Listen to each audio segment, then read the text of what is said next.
Shalom Bapak Ibu sekalian yang dikasihi Tuhan.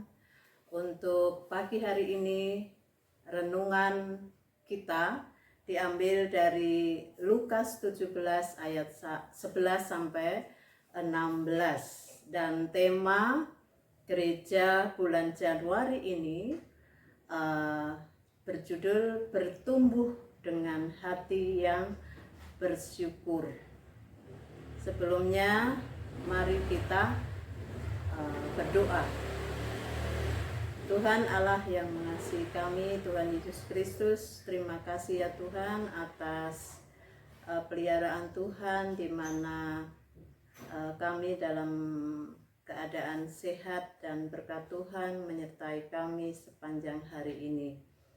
Sebentar kami hendak merenungkan firman-Mu, pimpin sertai kami dari awal hingga selesai. Biarlah hamba-Mu yang menyampaikan renungan pagi ini, Tuhan sertai sehingga apa yang kami ucapkan sesuai dengan kehendak Tuhan. Dalam nama Tuhan Yesus kami berdoa. Amin. Mari kita baca bersama Lukas 17 ayat 11 sampai 16. Ke-10 orang kusta. Dalam perjalanannya ke Yerusalem, Yesus menyusur perbatasan Samaria dan Galilea. Ketika ia memasuki suatu desa, datanglah 10 orang kusta menemui dia. Mereka tinggal berdiri agak jauh dan berteriak, "Yesus Guru, kasihanilah kami." Lalu ia memandang mereka dan berkata, "Pergilah, perlihatkanlah dirimu kepada imam-imam." Dan sementara mereka di tengah jalan, mereka menjadi tahir.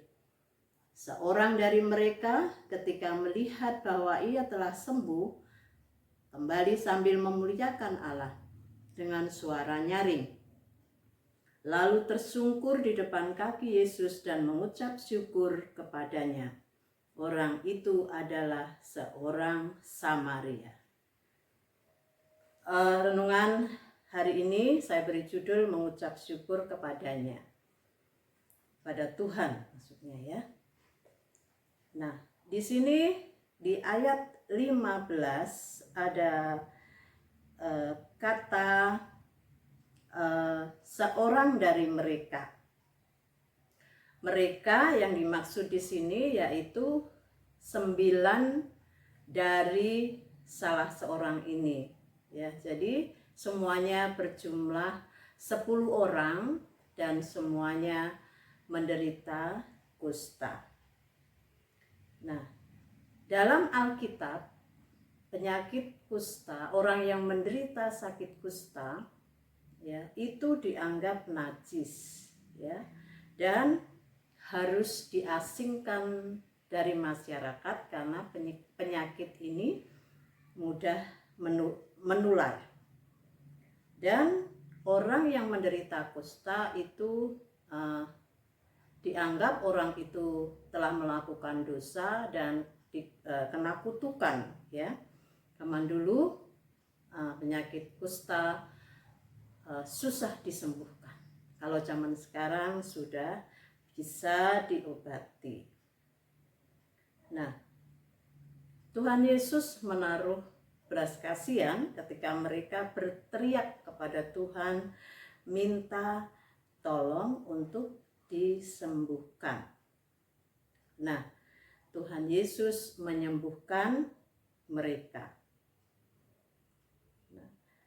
Tuhan telah menyembuhkan mereka ketika mereka masih di dalam perjalanan. Karena saat itu Tuhan Yesus memerintahkan, "Pergilah kepada imam." Mereka pergi dan saat dalam perjalanan mereka sembuh, ya.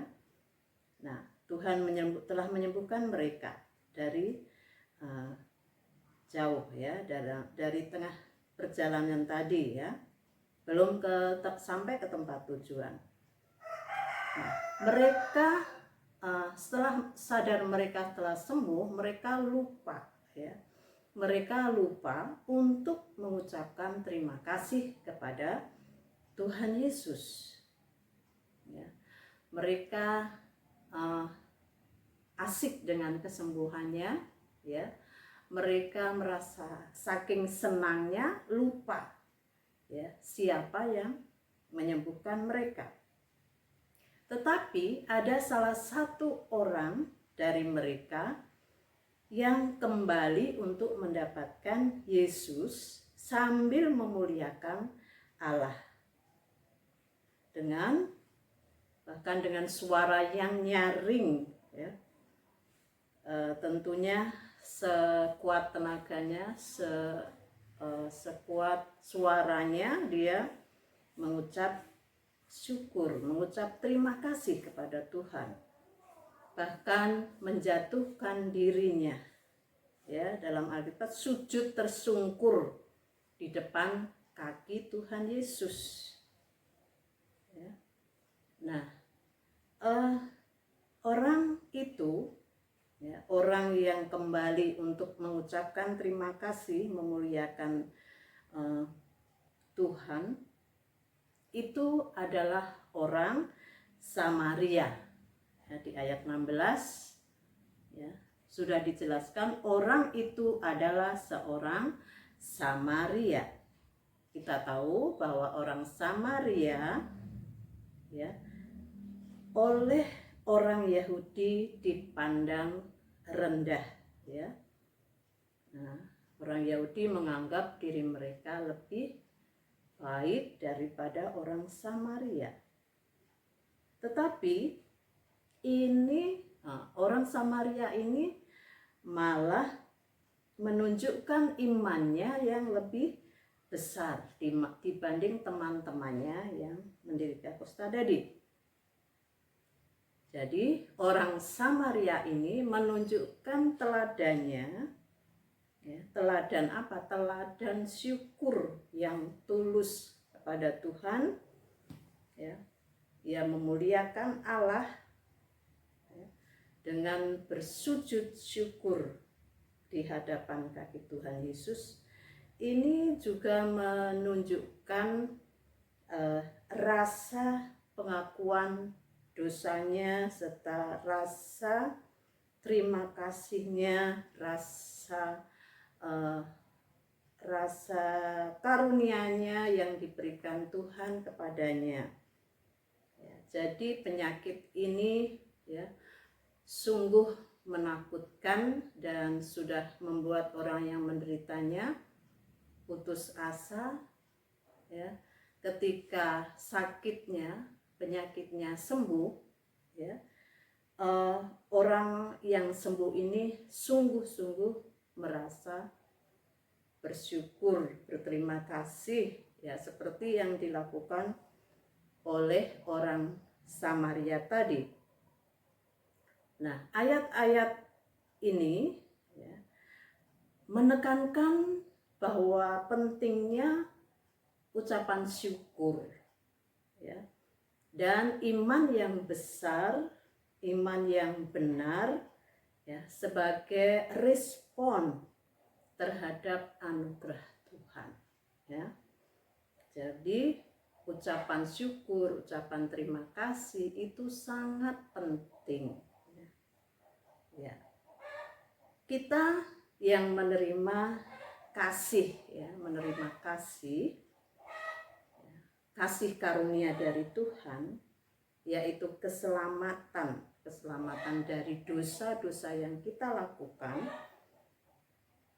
itu semua merupakan berkat jasmani atau berkat rohani dari Tuhan Allah kita. Oleh karena itu kita tidak boleh melupakannya, ya, untuk mengucap syukur kepadanya. Mengucap syukur kepada Tuhan tidak cukup hanya sebatas ucapan, ya, hanya berdoa saja, tetapi juga harus dinyatakan, ya, dinyatakan dalam kehidupan kita sehari-hari, ya. Dan mengapa kita harus mengucap syukur ya, dan mengucap terima kasih kepada Tuhan ya, karena Tuhan itu mengasihi kita ya. Apa yang seharusnya kita lakukan itu mendorong kita untuk datang kepadanya ya, datang kepadanya dengan hati yang penuh ikhlas, penuh syukur, penuh karunia ya, karena pemberian Tuhan itu sungguh luar biasa ya. Tuhan telah datang ke dunia ini untuk menolong kita, menyelamatkan kita dari segala dosa-dosa kita. Jadi kalau Tuhan penuh dengan ikhlas mengorbankan dirinya untuk menebus dosa kita ya, apa yang harus bisa lakukan sebagai ucapan syukur kita kepada Tuhan itu harus nyata. Jadi mengucap syukurlah dalam segala apa yang dikaruniakan, diberikan Tuhan kepada kita dalam kehidupan sehari-hari ya. Karena hanya Tuhanlah yang bisa menolong kita dalam kesulitan-kesulitan hidup kita sehari-hari ya. Kita harus mengasihi Tuhan Allah kita, Yesus Kristus. Mengapa? Karena Allah lebih dahulu mengasihi kita ya. Hal ini bisa kita baca di dalam 1 Yohanes 4 ayat 19 ya. Jadi alasan mengapa kita harus mengasihi Allah, karena Allah sudah lebih dulu mengasihi kita. Nah, dan itu juga bisa kita lakukan juga dalam kehidupan nyata sehari-hari di antara orang-orang yang ada di sekitar kita. Kita juga bisa menyatakan kasih kita ya. Kasih kita, namanya kasih berarti memberikan apa saja yang bisa kita berikan sebagai wujud rasa cinta kasih kita kepada Tuhan dan kepada sesama kita. Demikianlah firman Tuhan pada pagi hari ini. Kiranya apa yang sudah kita baca maupun kita dengarkan bisa kita praktekkan, bisa kita nyatakan dalam kegiatan kehidupan kita sehari-hari ya.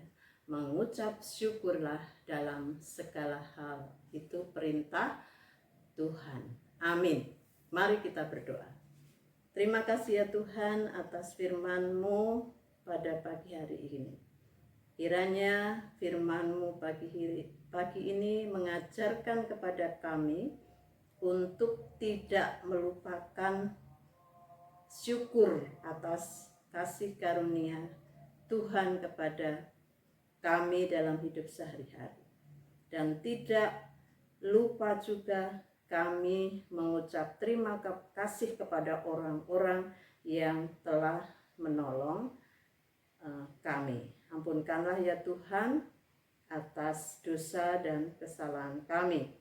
Dalam nama Tuhan Yesus kami berdoa. Amin.